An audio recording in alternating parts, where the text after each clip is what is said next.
Hello guys, hello Earth Signs, hello Virgo, Capricorn, and Taurus. Welcome dito sa aking channel, Polaran 888. Welcome guys. Alamin natin kung anong messages, vibration, gabay energy para sa lahat ng Earth Signs, Virgo, Capricorn, and Taurus. Weekend reading tayo guys.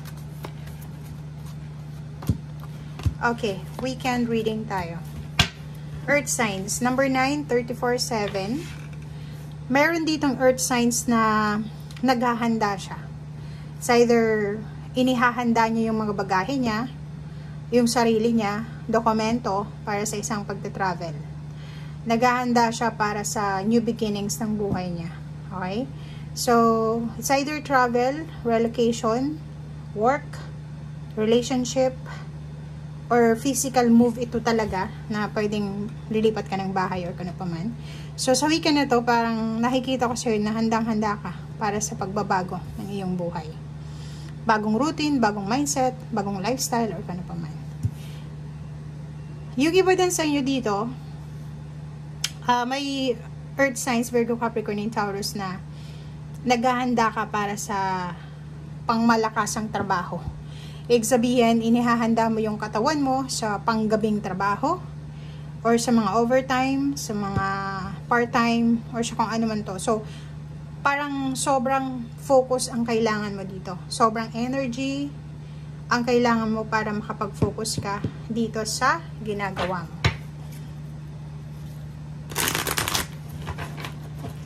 Or pwedeng yung iba sa inyo dyan, busy kayo sa pagtatrabaho, paghahanap buhay, araw-gabi kayong naghahanap buhay.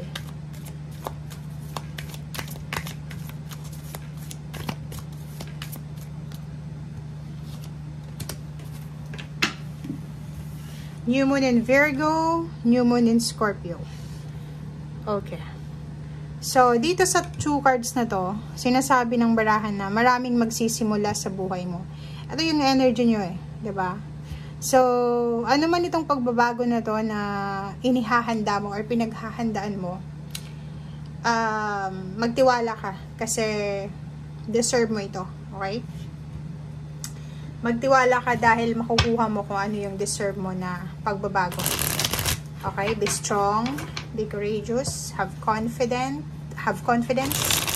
and be brave, guys. Kasi deserve mo yan, na pagbabagong yan. Oh, diba?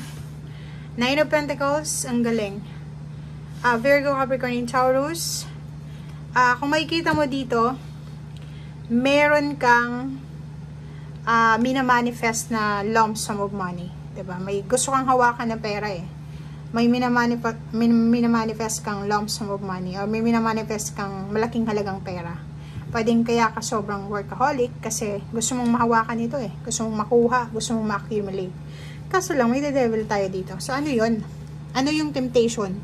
Ano yung pwedeng hindrance or makahadlang dyan para mahawakan mo yung pera, para ma-manifest mo, ma-fulfill mo yung financial na stability na pinapipray mo?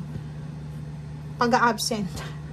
Diba? Yung pag-absent or yung palagi kang wala sa mood para magtrabaho, palagi kang late, maraming excuses, diba? Parang ganon.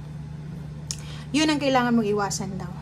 Sinasabi ng baraha sa'yo na kung gusto mong kumita ng malaki, kailangan natin kontrolin yung feeling, yung emotion natin or yung karamdam natin na every time na pagod kayo, tinatamad kayo magtrabaho, absent kayo, parang gano'n. So, yun ang sinasabi ng baraha. Wow! So, 8 of Wands, maraming balita, marami kang matatanggap na messages or pwedeng ikaw yung magsisend ng messages. Maraming mga pagbabago, mabilisang pagbabago, sudden changes, positive changes, unexpected na pwedeng makuha mo sa linggong ito or sa weekend na to. So, ibig sabihin, may matatanggap kang mga unexpected news or pwedeng mga balita na pwedeng magbigay sa'yo ng stress. Stress ka kasi ang daming offers, ang daming good news. Hindi yung stress na nararamdaman mo, hindi yan dahil sa problema. Stress yan dahil ang daming ganap sa buhay mo. Ang daming events, ang daming kailangan mong i-focus, i-multitask, parang ganun. So, 7 of Wands, so since maraming information ngayon, maraming balita, good news na makakarating sa'yo, proteksyonan mo yung sarili mo dito. Diba? Yung wag mong i-grab lahat ng opportunities. Kasi okay lang, diba?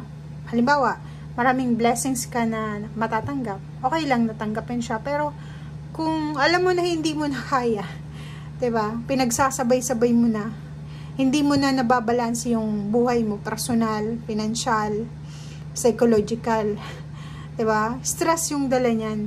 Instead na breakthrough, break out yung mangyari yun sa'yo. Diba? So, make sure na, sinasabi ng baraha, na kunin lang natin, i-grab lang natin yung oportunidad na alam natin na kaya natin i-handle. Okay? Huwag kang kukuha ng mga bagay-bagay na alam mo na hindi mo kaya.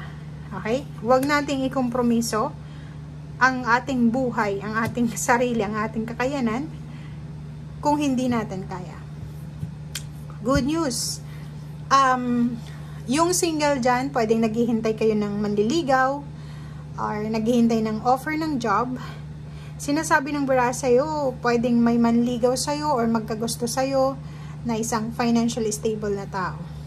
Kung pera naman ito, pwedeng naghihintay ka ng pera, posibleng makatanggap ka ng pera sa weekend na to na matagal mo nang hinihintay or hinihintay mo. 10 of Swords, ang galing.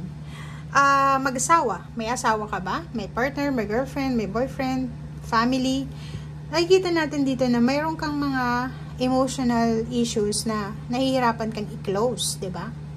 Mga issue from your past na nahihirapan kang i-end na siya, diba?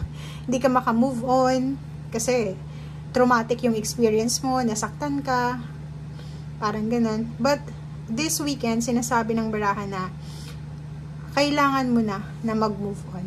Okay? Like sa mga issues ng mag-asawa, magkarelasyon, magpapamilya, huwag nang ulit-ulitin pa.